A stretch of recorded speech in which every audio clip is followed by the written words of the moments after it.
Welcome to the X-Tech Solutions YouTube channel. Today we'll discuss how to archive your emails in Outlook 2013 and 2016.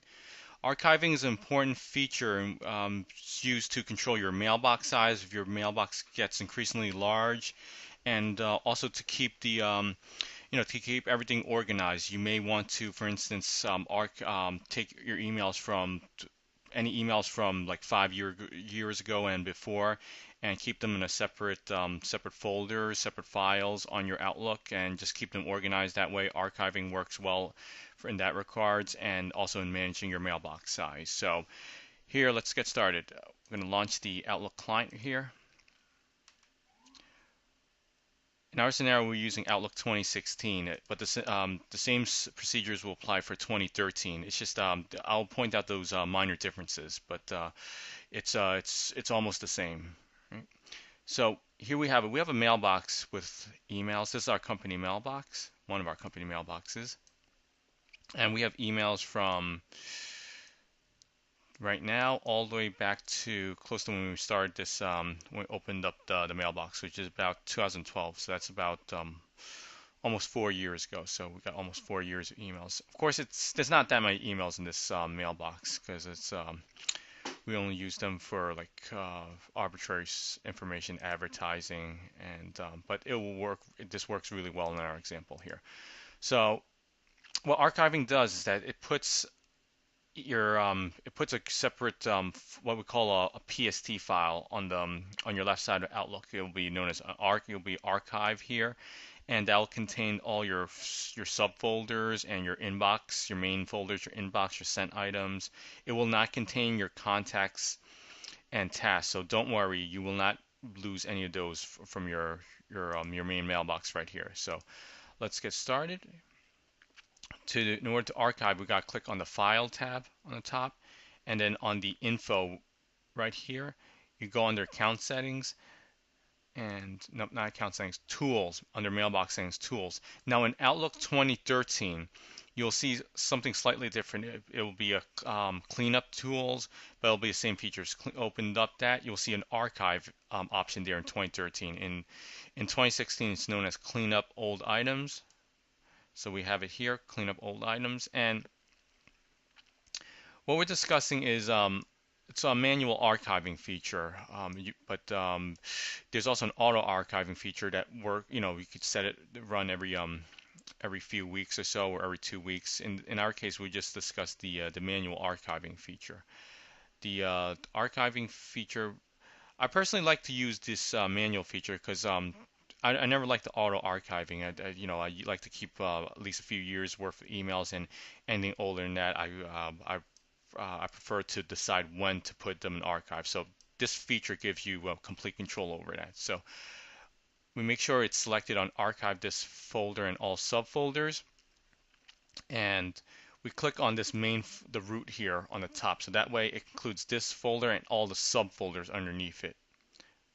This is very confusing. It's not going to include the calendars and contacts. Just want to make sure you're aware of that. So that's the confusing part. It's not going to include, you don't need to worry about events or your personal contacts being taken away from your mailbox. So it's just going to take away from your drafts, your sent items, and any subfolders you have underneath any of your inboxes or anything else. So it's just emails that's going to be archived. It's very important. So we click back here, make sure we're selecting on the top, and down here, this is the date, archive items older than. And in our scenario, let's start with archiving all emails older than maybe 3 years ago. So we're going to rewind back in time to 2013.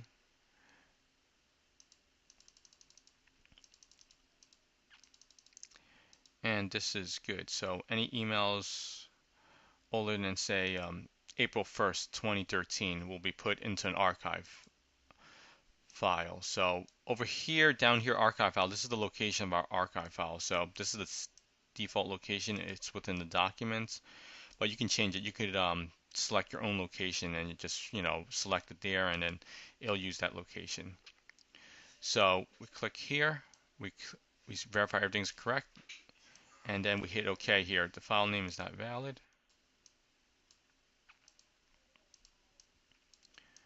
OK. We browse here.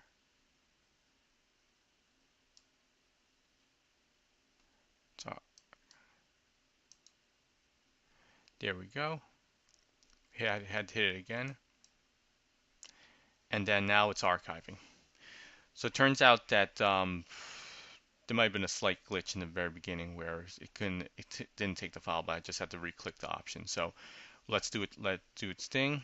There you see it. On the left side, you see under archives. This is where the emails are being archived. And it might have completed already. Right down there was archiving, but now there's no status anymore. So there we have it. We have this inbox right here, which contains everything's up to ending before April 1st, 2013. And you'll notice that on your main mailbox up here, yes, everything else before April 1st, 2013 is now gone and it's moved to the archive.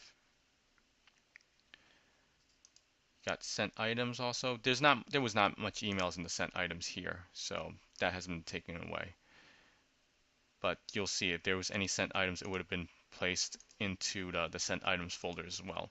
So one of the things for archiving is that some users like to do it every few years. Some like to do it once a year.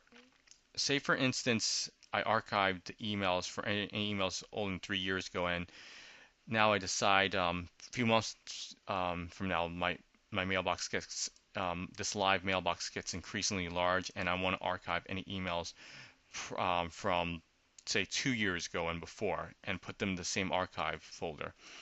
The way we do that is we simply just go back to the archiving option, the file tab, info, the tools, and the mailbox settings, and clean up old items. Then we change the date, archive. All we do is simply change the date. We make sure, very important, we make sure we select on the root of this mailbox, because you don't want to just include the inbox or just a single folder in there. You want to include the whole mailbox. So make sure you select the root, archive this folder and all subfolders, archive older than, and we simply just change the date. Say we go forward in time a little bit, so everything from April 1st, 2014. And we can keep it in the same file, or we can put it on a different file. And in our scenario, we're just gonna put it in the same file. So what this is gonna do is that we're gonna archive anything. We're gonna append to that archive file that we created a few minutes ago, and include any emails from basically older than April 1st, 2014. We put there, which essentially means that we're now archiving all the emails that were from from April 1st of 2013 to March 31st of 2014, so within a year's time. So we hit OK here. We go back. You notice down here it's archiving. We'll let it do its thing. And looks like it's finished. Let's scroll down. And there we have it. All the emails from 2013 are now gone and now been moved to this archive, to this inbox in the archive. Yep, there we go. We were on this email before, and this is all the emails now, the 2013 emails, and they are all here, all the way up to 2014. And let's check any sent items. Maybe move over. Oh, good. So including on the sent items as well, there were 3 emails here, and 2 of them were within that time frame previously, so they've been moved over as well. They've been moved over to sent items here, and there we have it. The sent emails. And there you have it. That's how we use the archiving feature within Outlook 2013 and 2016. One thing that you might notice on other videos, but they don't mention, and it's really worth mentioning, is the fact that these archive files should be backed up on a regular basis. If you ever make an archive file, what this does is that it keeps it organizes emails on a separate file on your computer, and The reason why you want to back it up is just in case your computer fails, your hard drive fails. You don't want to lose those years and years, potentially years and years worth of emails. So what we'd like to do is that from time to time we like to back up those files. So the way we do it is that we can close that. We gotta make sure your Outlook client is closed, and then you open up, you browse the location of that the archive file. In which case it's on the My Documents, on the Documents folder, and Outlook Files. And this archive file right here, you can copy it, you can plug in a thumb drive, an external hard drive, and just copy it and paste it to that location. It's just in this case we're pasting on the desktop, which in a way doesn't help that much because this is still on the local computer. But in a case where you really want to back it up, you just plug in a external hard drive, external media, and then just copy and paste this archive file onto that external device, and that then you'll have a backup of it. And you can rename the file if you need. When you copy it over, you can give it a certain date frame, and that way you can organize it from there. And that's how we archive emails on this Outlook 2013-2016 client. So thank you for watching this video. If you like what you saw, please subscribe to our channel, and if you have any comments or suggestions, please write them down in the comments section and we will consider them for our next video. Thank you.